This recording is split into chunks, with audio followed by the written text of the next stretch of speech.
안녕하세요. 저는 평소 출근을 하며 사연을 즐겨 듣는 애청자입니다. 그런 제가 살면서 가장 잘한 일을 꼽으라면 단연 이혼을 뽑곤 하는데요. 어쩌다가 이혼이 가장 잘한 일이 되었는지 한번 들어보실래요? 남편과 전 같은 회사 선후배 사이로 제가 선배이고 남편이 후배였어요. 남편은 제 마음에 들지 않는 후배였고 남편 역시 제가 마음에 들지 않는 선배였죠. 그렇게 저흰 한마음 한뜻으로 눈만 마주쳤다 하면 싸워댔고 싸우다 정든다더니 죽어라 싸우다 보니 어느 순간부터 그 싸움이 재미있기도 한 것 같고 어쩌다 웃는 남편의 얼굴이 잘생겨 보이기도 하고요.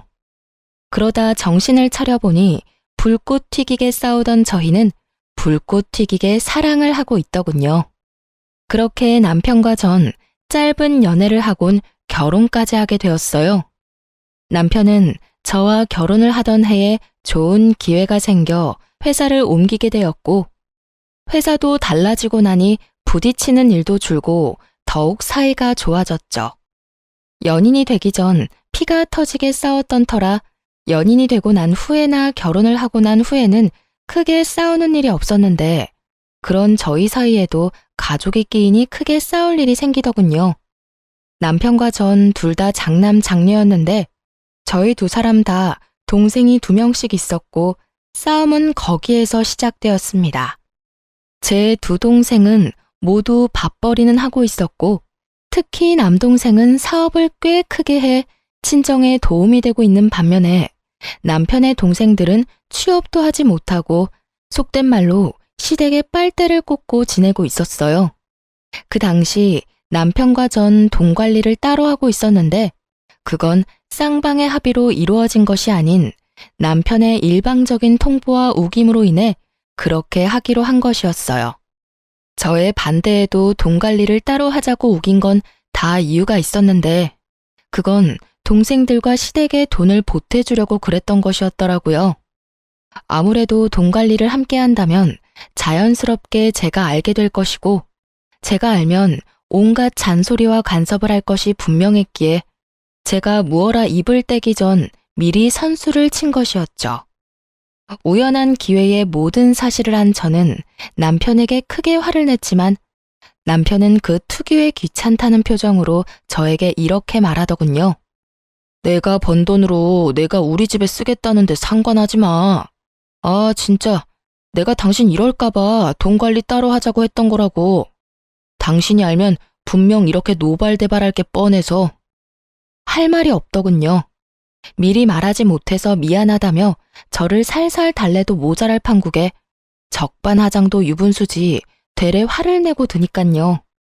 남편의 말에 저 역시 마음이 상할 대로 상해버렸고 네 마음대로 해라는 말을 마지막으로 더는 그 일에 대해선 말을 꺼내지 않았습니다. 이야기를 또 꺼내봤자 큰 싸움이 될 것이 뻔했고 남편이 도와준 금액이 그리 크지 않은 적당한 선에서 도움을 주고 있었던 터라 그냥 넘어가기로 했던 것이었죠. 저흰 그렇게 한 차례 부부싸움을 무사히 잘 넘겼고 그 후론 나름 잘 지내고 있었어요. 제가 말을 꺼내지 않으니 남편 역시 말을 꺼내지 않았고 제가 침묵함으로써 남편이 저에게 화를 냈던 것이 미안했는지 더욱 다정하게 대해주더라고요. 그 자존심에 미안하다는 말은 하지 않았지만 온 행동으로 미안하다고 하고 있었으니 저는 그걸로 되었다 하고 생각했어요. 그렇게 시간은 흘러 생각만 해도 머리가 지끈해오는 명절이 다가왔습니다. 시댁은 제사를 지내지 않아 그저 간단한 식사만 하면 되는데도 불구하고 제 머리가 지끈해오는 것엔 다른 이유가 있었는데요.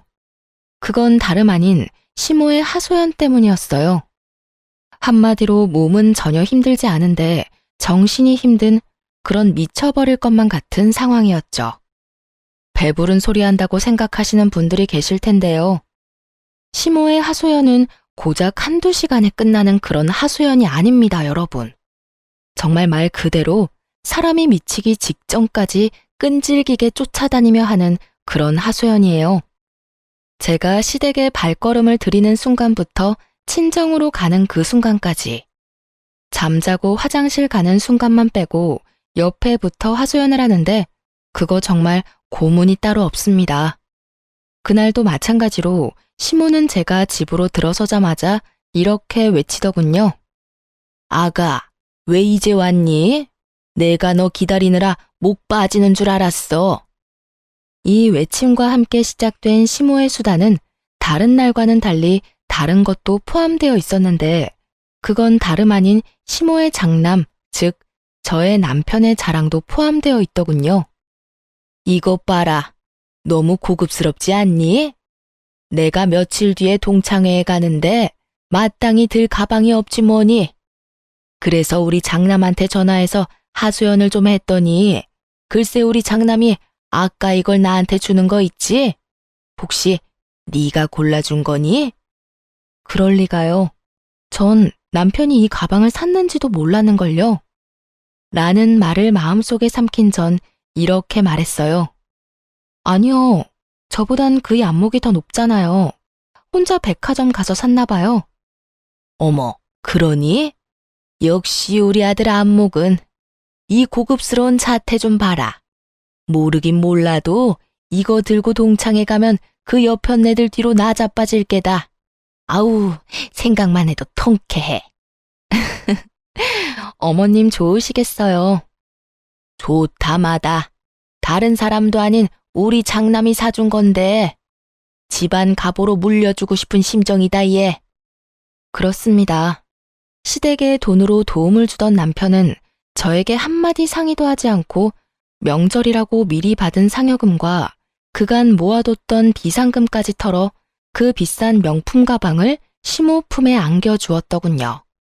저에게 한마디 상의도 하지 않았다는 것이 조금 화가 나기도 했지만 다른 사람도 아닌 부모가 동창회에 들고 나갈 가방 하나 없다는 말을 듣고 가만히 있을 자식이 어디 있겠나 하는 생각이 들어 좋게 생각하려고 애썼어요.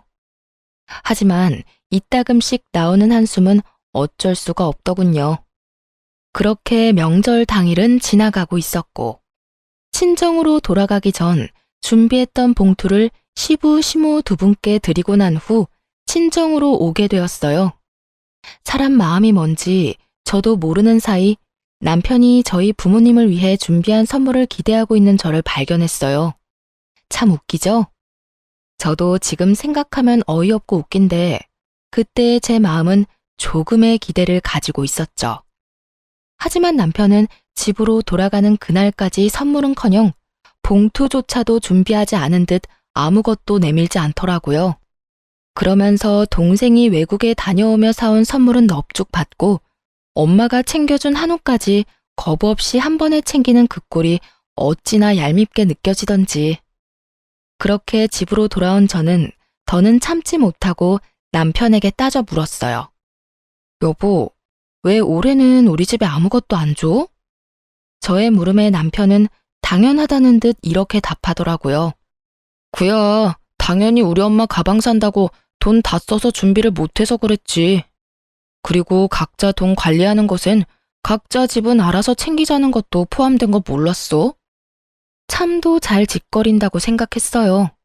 각자 돈 관리는 했어도 이때껏 시댁엔 제가, 친정엔 본인이 봉투를 드리고 온 것은 기억도 나지 않는 모양이더군요. 뻔뻔하게 이제 와서 저딴 말이나 짓거리는 남편놈을 보며 한 대 날려버리고 싶을 충동감이 저를 휘감고 있었지만 정말로 때릴 순 없는 노릇이었기에 참고 또 참고 겨우 이렇게 말해주었어요. 아, 그래? 난 몰랐네.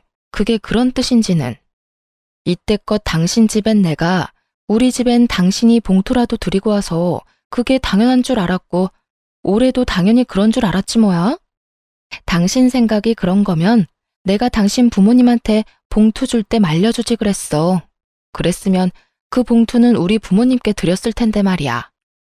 난 당신이 좋아서 드리는 건 줄 알았지. 그리고 그 정도는 드릴 수 있잖아? 아, 하여튼 앞으로는 각자 집에 각자 알아서 하자. 그 편이 깔끔한 것 같아. 그래? 그러면 그렇게 하도록 하자. 나야 당신 집에 신경 끄고 우리 집만 신경 쓰면 된다고 하면 더 간편하고 좋지. 그래, 그렇게 해. 그렇게 저흰 합의를 보았고, 그 후 남편과 전 서로 아닌 척하지만 서먹해지는 관계를 느끼고 있었죠. 서서히 남편과 제가 멀어지는 와중, 전 남동생의 가게에 볼 일이 있어 잠시 들렸고, 그곳에서 어이없는 광경을 보게 되었어요. 그건 다름 아닌 제 남동생의 가게에 일하고 있는 도련님과 시누이의 모습이었죠. 이게 도대체 무슨 일이야? 왜 저 두 사람이 여기서 일을 하고 있어? 그게 사실은 매형이 전화가 왔었어. 우리 가게에 사람 구하는 걸 봤다면서. 그러면서 하는 말이 아직 자기 동생들이 취업을 못해서 그러는데 일 좀 시켜주면 안 되냐고 부탁을 하더라고. 그래서 겸사겸사에 알겠다고 했지 뭐. 아무리 그렇다고 해도 저 두 사람을 여기에다 취업을 시키면 어떻게 해? 그러면 어쩌냐? 다른 사람도 아니고 매형이 전화까지 와서 부탁하는데 나라고 뭐 뾰족한 수 있었겠어? 동생은 한숨을 쉬었고 전 두 사람을 바라보았어요. 제가 보고 있는 것을 뻔히 알고 있으면서도 두 사람은 일을 하는 둥 마는 둥 시간만 때우고 있더라고요. 제가 보고 있는데도 저 모양 저 꼴인데 평소 행실이야 물어봤자 입 아픈 행동이었고 전 하나마나한 질문 대신 남동생에게 단호하게 말했어요. 너 잘 들어? 매형이니 누나니 신경 쓰지 말고 시킬 건 정확하게 다 시켜. 그리고 일 못하면 아무것도 신경 쓰지 말고 해고해. 아유, 알겠어. 그런 걱정은 하지도 마. 그렇지 않아도 다른 직원들한테 하는 것처럼 3번까지 말로 경고하는데 그 뒤로도 고쳐지지 않으면 바로 퇴사 처리한다고 못 박아놨으니까. 남동생은 저에게 마지막까지 걱정하지 말라며 저를 안심시켰고 저는 그런 동생을 뒤로 한 채 집으로 돌아왔어요. 집으로 돌아오니 저의 혈압을 있는 대로 올려놓은 남편놈은 뭐가 좋은지 휴대전화를 보며 하하호호 한바구음을 짓고 있더라고요. 그 모습에 전 분노가 끌어올랐고 남편에게 따지듯이 묻게 되었죠. 여보, 어떻게 시윤이한테 그런 부탁까지 할 수가 있어? 당신도 잘 알잖아. 그 가게 시윤이가 잠도 제대로 안 자고 밤낮 없이 고생하며 키운 가게라는 거. 그런 가게 어떻게 아가씨하고 도련님 취업 자리를 부탁하냐고. 아니, 마침 가게에 사람 구한다는 공고를 봐서 부탁 좀 했지. 그리고 그럴 수도 있는 거지. 뭐 그런 거 가지고 이렇게 화를 내? 가족끼리 서로 돕고 사는 거지 뭐. 그런 걸로 야박하게 구냐고. 야박하다니 참 어이가 없더군요. 남동생이 하는 가게는 자동차에 관련된 가게였는데 관련 지식이 없다면 그곳에서 할 일이 거의 없다고 해도 무방한 일이었죠. 그런데 자동차라면 개뿔 쥐뿔도 모르는 시누이와 도련님이 그곳에 취업을 했다는데 제가 화가 나지 않게 생겼나요? 그것도 동생이 어떻게 일군 가게이며 사업인 줄 뻔히 아는 저로서는 더욱 화가 치밀어 오를 수밖에 없었죠. 그걸 말이라고 해? 그쪽으로 관련해서 아무것도 모르는 사람들을 왜 부탁을 하냐고.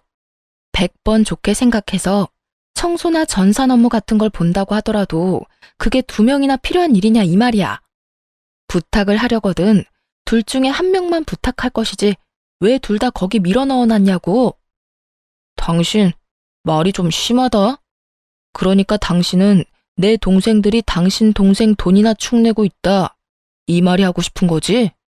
하는 일 없이 월급이나 받아간다. 이 말이 하고 싶은 거잖아. 그렇게까지 말한 적이 없는데 남편은 스스로가 찔렸는지 비비 꼬며 말하기 시작했고 저 역시 그날만큼은 그냥 넘어갈 마음이 없었던 터라 참지 않고 할 말을 모두 쏟아내어 버렸어요. 난 그렇게까지 말한 적도 말할 의도도 없었는데 그딴 식으로 말하는 거 보니 당신이 그렇게 생각하고 있었나 보네? 그나마 다행스럽긴 하네. 다른 사람도 아닌 당신이 그렇게 생각하고 있으니 적어도 당신 동생들한테 일 똑바로 하고 월급 받아갈 생각하라는 말 정도는 할 수 있을 거 아니야. 뭐라고? 너 지금 말 다 했냐? 다 했겠냐? 아직 100분의 1도 못했거든? 다른 건 다 생략하고 이 한마디는 할게. 기왕 시작한 일 성실히 열심히 하라고 좀 전해줄래? 방금 가게 갔다 왔는데 난 처음엔 손님인 줄 알았어. 아무것도 안 하고 멀뚱멀뚱 걸레 들고 돌아다니길래 일을 그따위로 하며 월급 받아가면 안 되지. 알겠어? 내 동생이 땅 파서 돈 버는 것도 아닌데 말이야. 너 진짜 말이 너무 심한 거 아니야? 내 말보다 내가 이런 말까지 하게 만드는 이 상황이 너무 심한 거야. 이 심한 상황은 당신이랑 당신 동생들이 만들었고. 다시 한번 말하는데 패 끼치지 말고 잘하지 않아도 되니 제발 열심히만 해달라고 전해줘. 이건 화가 나서 하는 말도 아니고 비꼬는 말도 아니고 당신 동생들을 위해서 하는 말이야. 이왕 시작한 일 시간 낭비하지 말고 뭐라도 배우면 좋을 테니 말이야. 제 말에 남편은 아무런 말도 하지 않았고 그렇게 저희의 대화는 끝나버렸어요. 그날 이후 남편과 저의 사이는 되돌릴 수 없을 만큼 멀어져 버렸고 그러는 사이 친정엄마의 생신이 다가왔어요. 전 매년 하는 대로 식당 예약을 했고 그 와중에 남편은 급하게 처리해야 하는 일이 생겼다며 조금 늦을 수도 있으니 기다리지 말고 먼저 식사를 하라는 연락만 남긴 채 소식이 없더군요. 그리하여 전 준비해둔 선물을 챙겨 혼자 예약한 식당으로 향했고 남편이 말한 대로 먼저 밥을 먹으며 기약 없는 남편을 기다리고 있을 때였어요.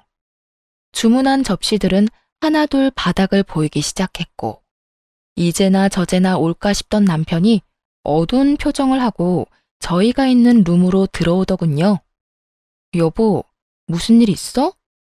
저는 걱정스러운 마음에 속삭이듯 남편에게 물었고 충분히 들릴 만한 거리였는데도 불구하고 남편은 아무런 대답이 없더군요.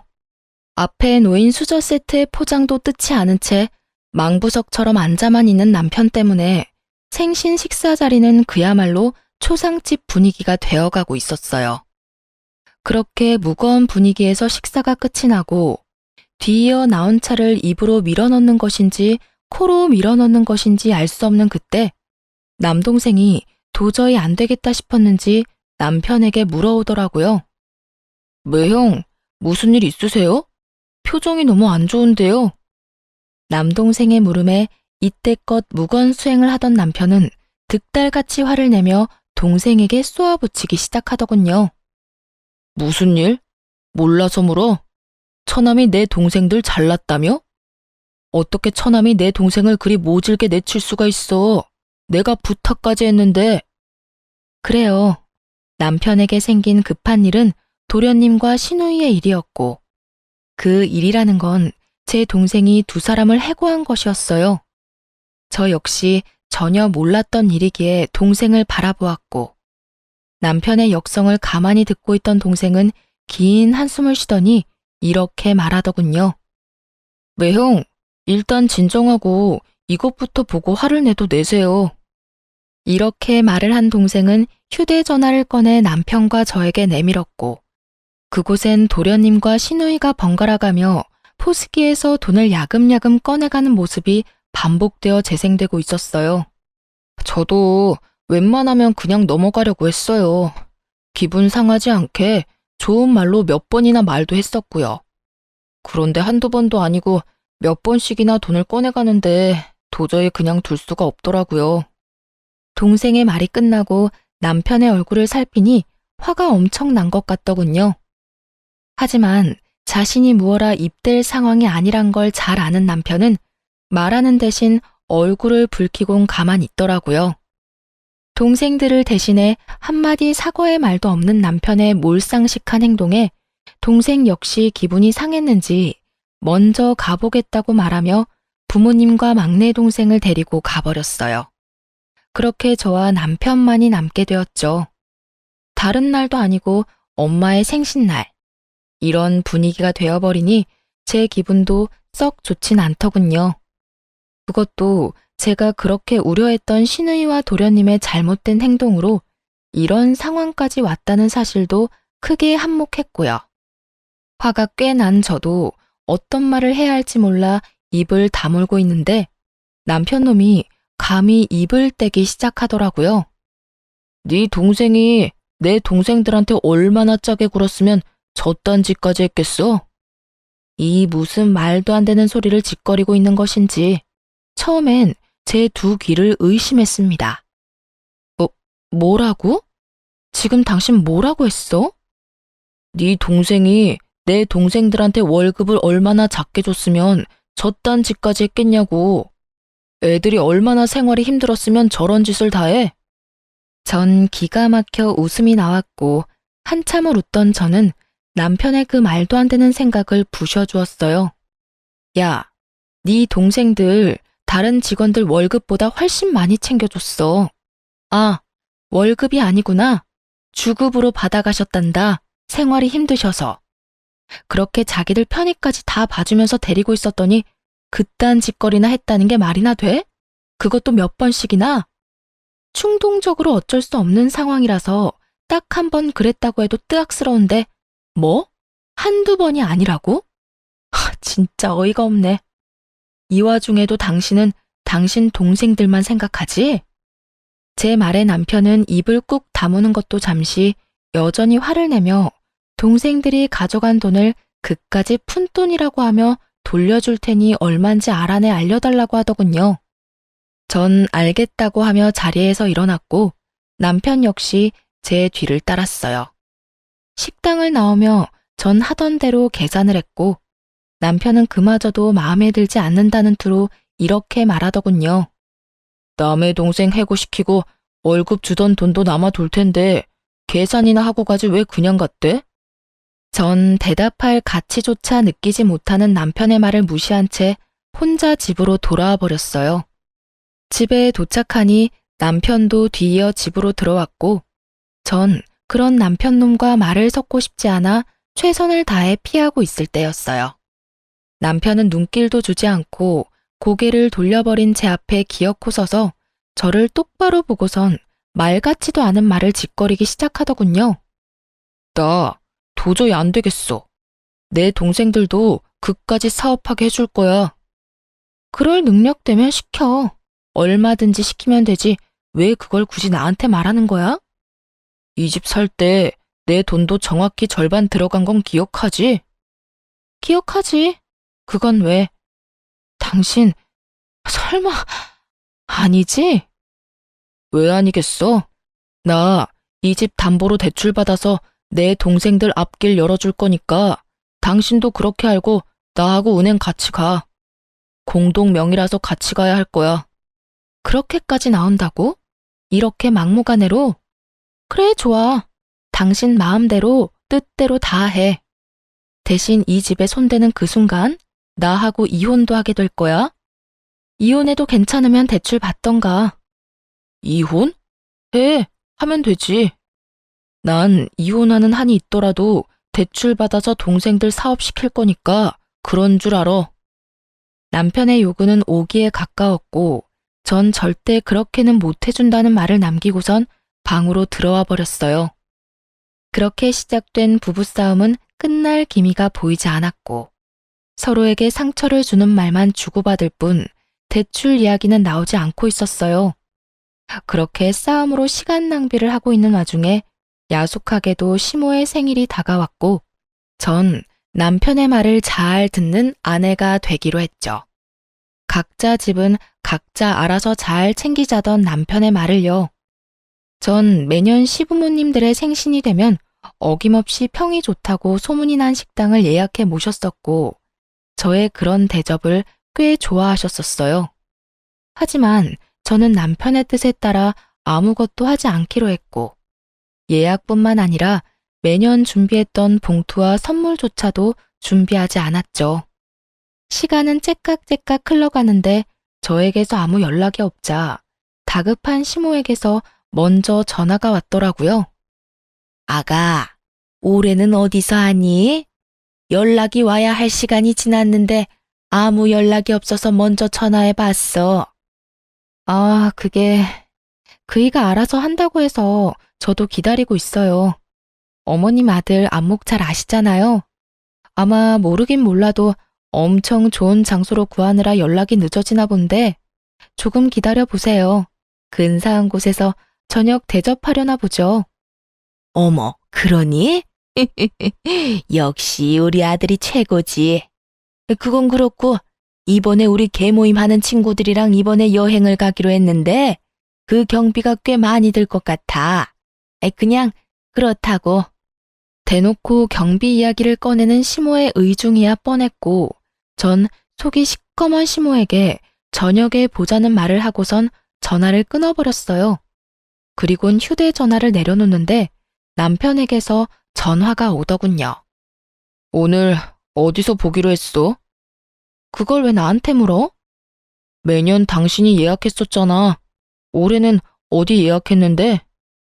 나 예약 안 했는데? 당신이 앞으로는 각자 집 각자 챙기자고 했잖아.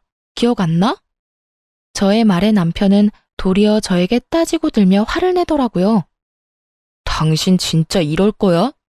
매년 당신이 했으면 올해도 당연히 당신이 했었어야지. 내가 왜 그래야 하는데? 각자 알아서 챙기자고 말한 사람도 당신이고, 우리 엄마 생일날 버젓이 빈손으로 와서 뚱한 얼굴로 내내 자리만 지키다가 결국 그 자리를 망쳐버린 것도 당신이었어. 그래서 정말 식당 예약 안 했다는 거야? 당신 지금 나한테 복수해? 내가 장모님 생신 자리 망쳤다고 나한테 복수하는 거냐고. 망친 건 알고 있다니 정말 다행이다. 말이 나왔으니까 하는 말인데, 당신은 그따위로 행동해놓고 나한텐 어머님 식당 예약까지 바란다고? 뻔뻔한 거야, 생각이 없는 거야? 그리고 난 복수 따위를 하는 게 아니라 당신이 시키는 대로 바라는 대로 해준 것뿐이야. 다시 한번 말하는데 당신이 당신 입으로 그랬잖아. 앞으로 당신 집은 당신이, 우리 집은 나보고 챙기라고. 그래서 하는 말인데 나한테 이럴 시간에 네 엄마 모실 식당이나 알아봐. 저의 말에 남편은 신경질적으로 전화를 끊어버리더군요. 한참 뒤 남편에게선 약속 장소가 어디인지 알리는 문자가 왔고 전 그 장소를 향했어요.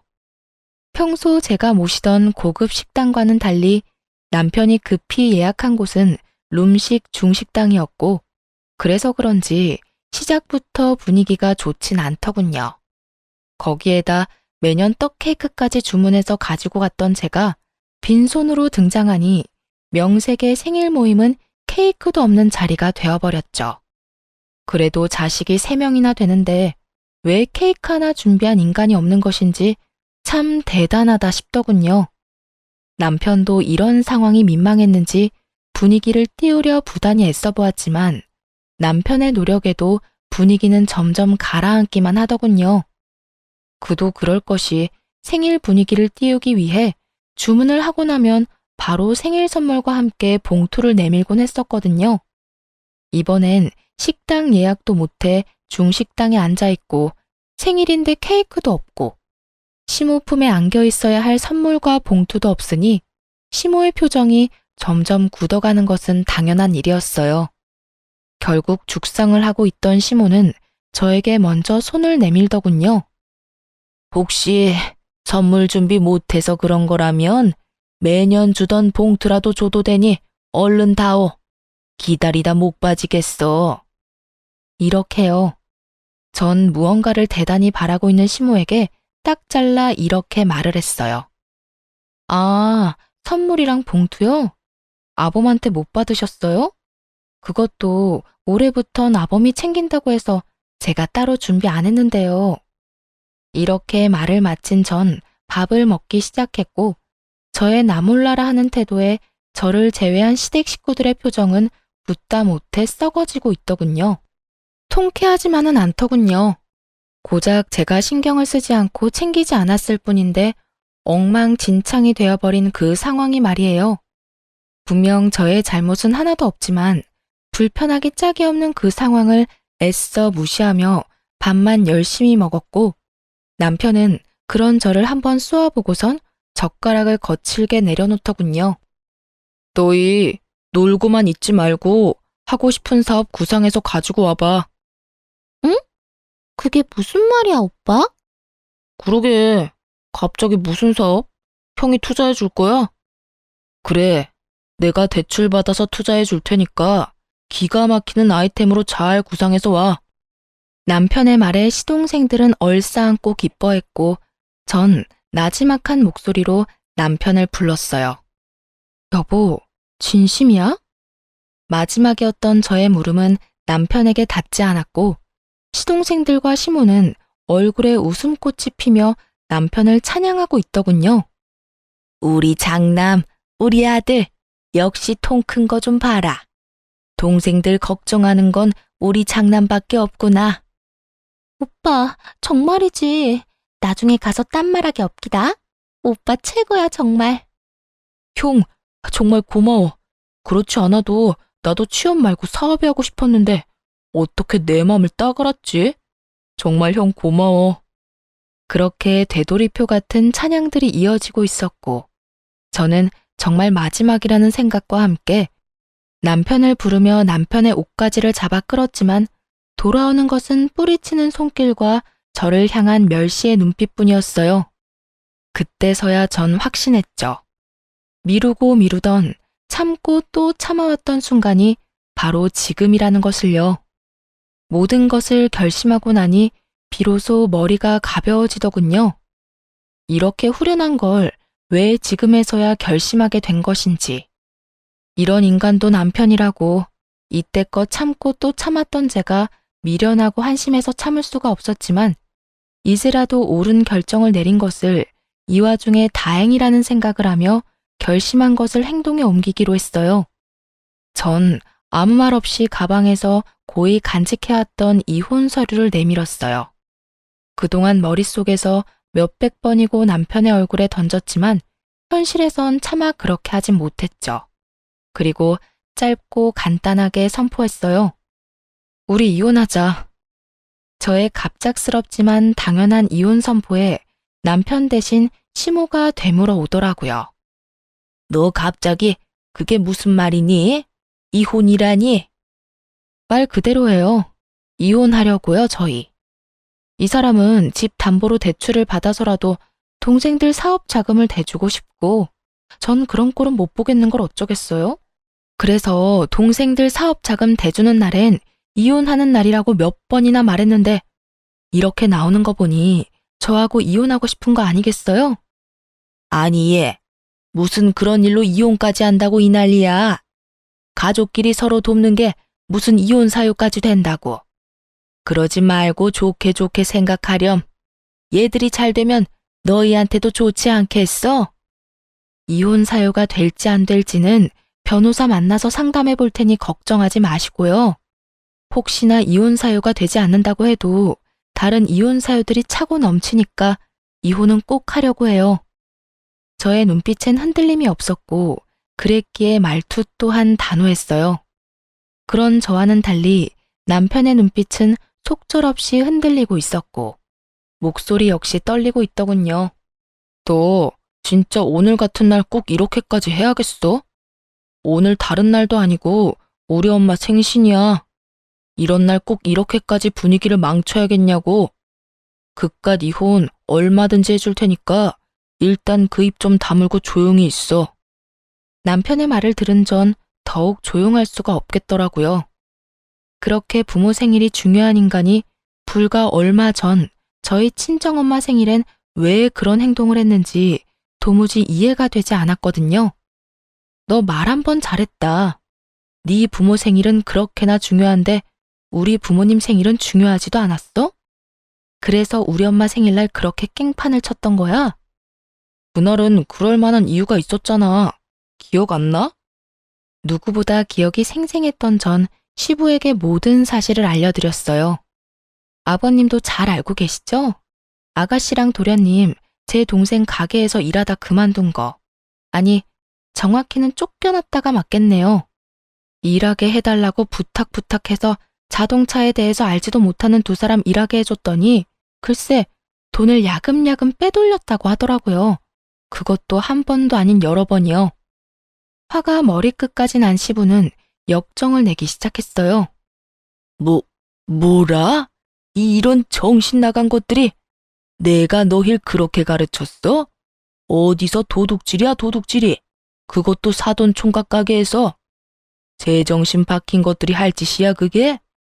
그런 짓을 하다 들켰으면 손이 발이 되게 빌지는 못할 망정 뻔뻔하게 남의 탓을 해. 너희 당장 사돈 총각한테 가서 빌어. 아빠, 이미 다 지나간 일이야. 이제 와서 빌면 뭐해? 그래요, 아버지. 우리보다 나이도 어리다고요. 그 밑에서 일한 것도 자존심 상하는데 그 어린 놈한테 가서 빌라뇨. 전 절대 못해요. 생각만 해도 자존심 상한다고요. 이것들이 아직 정신 못 차리고 너희보다 어린 사돈 밑에서 좋다고 일할 땐 언제고 뭐? 자존심이 상해? 그렇게 자존심이 중요한 인간들이 도둑질은 왜 해? 너희 사돈 총각한테 가서 빌기 전까진 집에 들어올 생각도 하지 마. 알겠어? 이렇게 말한 시부는 자리를 떠버리고 시모는 욕설과 함께 저를 탓하며 원망 섞인 말들을 쏟아내더군요. 넌 꼭 일을 이렇게까지 만들어야만 속이 시원하니? 제가 뭘 어쨌다고 이러세요? 그 몰상식한 짓거리들을 한 건 어머님 자식들이고 전 그 몰상식한 어머님 자식들이 어떤 짓거리를 했는지 있었던 일 그대로 아버님께 알려드렸을 뿐이에요. 어디서 감히 내 자식 탓을 하는 게야? 넌 지금 이 상황이 안 보이니? 니까지 것 때문에 그 화목하던 우리 집이 풍비박산이 났다. 어떻게 책임질 거야? 입은 삐뚤어졌어도 말은 바로 하라고 했어요. 아줌마 집안이 풍비박산이 난 게 왜 내 잘못인가요? 엄연히 그건 남의 가게에서 돈이나 훔치던 저 두 인간이랑 자기 가정은 깨지든 말든 자기 동생들한테 돈 퍼붓겠다고 한 저 사람 때문이죠. 누누이 말씀드리는데 저희가 이혼까지 하게 된 상황에는 제 잘못은 없어요, 아줌마. 뭐라고? 너 지금 뭐라고 했니? 아줌마라고 했니? 그럼 뭘 해도 제 탓으로 돌리는 그쪽한테 계속 예의라도 차려주길 바랬어요? 어떻게 하죠? 저는 그럴 생각이 전혀 없는데요. 저의 발언에 시모의 분노는 극에 달한 듯 온몸을 부들부들 떨고 있더군요. 그런 시모의 세 자식은 입을 꾹 다문 채 저를 노려보고 있었고요. 이혼까지 하겠다고 한 마당에 더는 들어줄 이유가 없던 전 시모에게 한마디 던져주고 그 자리를 박차고 나왔습니다. 아줌마, 제발 부탁인데요. 자식들 교육이나 똑바로 시키고 내 탓을 하려거든 하세요. 네? 집으로 돌아온 저는 남편에게 문자를 보냈어요. 이혼하고 집이 정리될 때까진 집에선 제가 지내겠다고 했고 남편 역시 제가 꼴도 보기 싫었는지 집으로 돌아오지 않더군요. 그 후론 뻔하게 흘러갔습니다. 남편과 시동생들에겐 번갈아가며 입에 담지도 못할 욕설들이 문자로 왔고 문자로 만족하지 못한 시모에게선 전화까지 오더군요. 무슨 일이세요? 왜? 아줌마는 전화도 하면 안 되니? 할 말 있어 전화까지 했으면 말씀하세요. 괜한 시비 걸지 마시고요. 버르장머리 없는 년이 말하는 꼰세하고는 니년 때문에 요즘 우리 집 분위기가 어떤지 알아? 남의 집 풍비박산을 내놓으니까 후련하니? 제 가정도 덕분에 풍비박산이 나서요.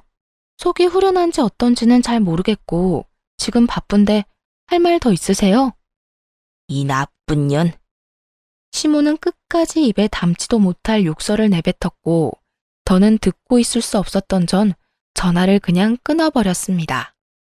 시모와의 통화는 의도치는 않았지만 녹음이 되고 있었고 욕설 문자들과 함께 이혼 시 증거로 쓰기로 했죠. 이후 전 이혼 전문 변호사를 선임하게 되었고 그렇게 이혼을 진행하고 있는데 동생의 가게에 시동생들이 와 난동을 피우고 있다는 소식을 듣게 되었어요. 전 이러지도 저러지도 못하고 있는 동생에게 모든 상황을 설명하며 더는 참지 말고 알아서 하라고 했고 저의 말을 들은 동생은 경찰에 신고를 해버렸다고 하더군요. 그렇게 전 통쾌한 마음을 가지고 변호사분과 함께 카페에서 상담을 하고 있는데 남편이 어떻게 알고 찾아온 것인지 카페로 들이닥쳐 난동을 피우기 시작하더군요. 이 미친년이? 너 네 동생한테 뭐라고 했길래 내 동생들을 경찰에 넘겨? 네가 제정신이야? 너 때문에 내 동생들이 깜빵 가게 생겼다고. 당장 네 동생한테 전화해서 내 동생들 빼내라고 말해. 당장. 내가 왜? 그러게. 누가 남의 가게 가서 난동을 피우라고 했어? 얼마나 개판을 만들어놨으면 경찰에 신고까지 했겠어? 나한테 이러지 말고 네 동생들한테나 가서 따져. 이 모든 게 자업자득이니까 말이야.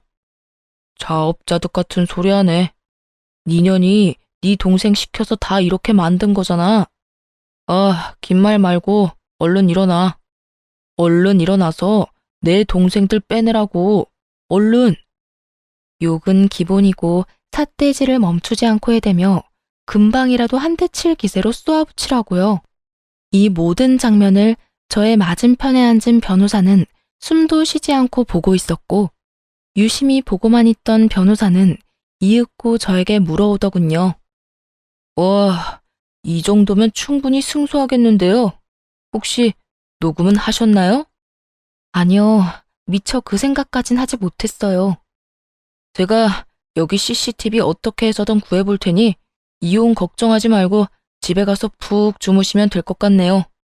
그러면 상담은 오늘까지 하고 법원에서 보도록 합시다. 미소까지 보인 변호사가 떠난 후 그제야 상황 판단이 된 남편은 도끼 어린 눈빛으로 저를 보더군요. 독한 년, 꼭 이렇게까지 해야 해? 아직도 모르겠어? 상황을 이렇게까지 몰고 온 건 당신하고 당신 가족들이야. 내가 뭘 어쨌다고 이래? 내 가족들이 어쨌길래 이렇게까지 하냐고. 그걸 모른다는 사실이 놀랍지도 않다 정말.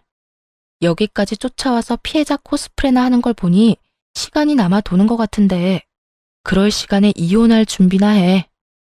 저의 말을 들은 남편은 제가 반응할 틈도 없이 저의 뺨을 때려버렸고 전 그 자리에서 곧바로 경찰에 신고를 해버렸어요.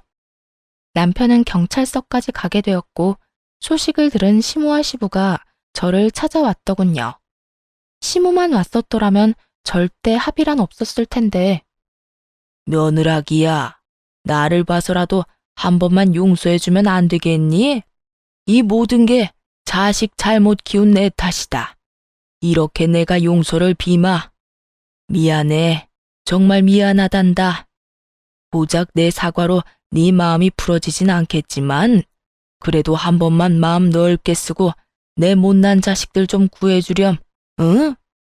평소 저에게 잘 대해주던 시부가 이토록 진심으로 용서를 구해오는데 안 된다 싫다는 말이 차마 나오지 않더군요. 그래서 동생과 함께 남편뿐 아니라 시동생들도 합의를 해주게 되었어요. 그 후 저의 이혼은 순조롭게 진행되었고 남편 시댁 식구들에게 각각 위자료를 받고 이혼하게 되었어요. 집은 판 후 정확히 반반으로 나눠 가졌고요. 그렇게 1년 저는 저대로 잘 지내고 있었어요. 결혼 후 싸웠던 기억이 더 많았던 터라 이혼에 대한 후회보단 왜 그런 인간이랑 결혼을 했을까에 대한 후회가 남아있을 뿐이었죠. 그러던 어느 날 퇴근을 하는데 회사 앞에 전 남편이 기다리고 있더군요. 생색이 눈뜨고 볼 수도 없을 만큼 형편없는 전 남편이요. 여기까지 무슨 일이야? 그게 할 말이 있어서 왔는데 어디라도 들어가서 이야기 좀 할까? 이러면서 저를 잡아 끄는데 순간 소름이 온몸에 돋아 그 손을 획 뿌리쳐버렸어요. 그럴 생각 없으니까 내 몸에 손대지 마. 할 말 있으면 여기서 짧게 하고 얼른 꺼져. 마주하고 있는 것도 역겨우니까.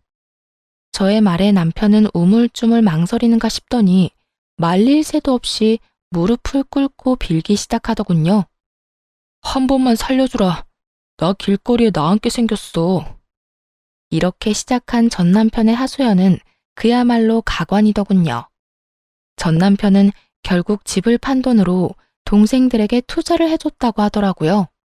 그것도 모자라 미리 당겨받은 퇴직금과 대출까지 받았다고 하고요. 죽었다고 생각하고 열심히 해도 망할 수 있는 것이 사업인데 그 게을러 빠진 것들이 노력이나 제대로 했겠어요?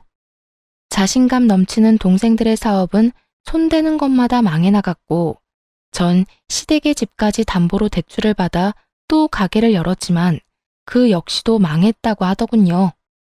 너무나도 뻔했던 결과라 솔직히 통쾌하다는 기분조차도 들지 않았어요.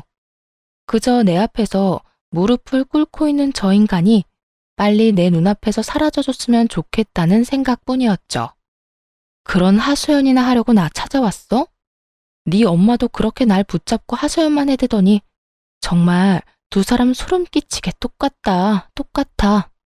저의 말에 전 남편은 고개를 푹 숙였고 이내 개똥 같은 말을 뱉어내기 시작하더군요. 여보, 내가 정말 잘못했다는 거 알아. 나 정말 반성 많이 했고 많이 깨달았어.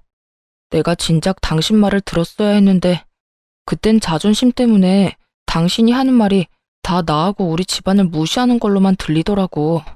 그래서 더 못나게 행동했어. 미안해. 진심이야. 전 남편은 눈물까지 흘리며 용서를 구하고 있었고 전 그런 전 남편의 모습이 구역질나게 싫었어요. 왜 이제 와서 저딴 말이나 짓거리고 있는지 도무지 이해가 되지 않기도 했고요. 그래서 하고 싶은 말이 뭔데? 나한테 사과하려고 찾아온 거야? 전 빨리 그 상황에서 벗어나고 싶었고 저의 의중을 눈치챈 남편이 저의 바짓가랑이 붙잡고 늘어지며 매달리기 시작하더군요. 나 다시 받아주면 안 될까? 당신 없이 도저히 살아갈 용기가 나지 않아서 그래. 당신이 한 번만 용서해주면 나 우리 집이랑 인연도 끊을 수 있어. 당신만 내 곁에 다시 와준다면 그까짓 가족 얼마든지 버릴 수 있다고. 너 드디어 미쳤니? 네가 가족까지 버린다고 하면 내가 받아줄 거라 생각한 거야? 정신 차려라 제발. 여보, 제발. 당신 나 사랑했잖아. 우리 사랑했었잖아. 이혼한 지 1년이 넘어가는데 이제와 사랑을 운운하는 전 남편이라 정말 어이가 없어 웃음이 다 나오더군요. 어줍잖은 말로 돌려보내봤자 또 찾아올 것이 분명했기에 전 남편의 손을 매몰차게 뿌리친 저는 단호한 어투로 이렇게 말했어요. 착각은 혼자 집에서나 해. 애먼 사람 찾아와서 괴롭히지 말고. 내가 경고하는데 한 번만 더 이런 식으로 찾아와서 사람 귀찮게 하면 그땐 스토킹으로 신고해서 회사 생활은 하지도 못하게 만들 거야. 알겠어?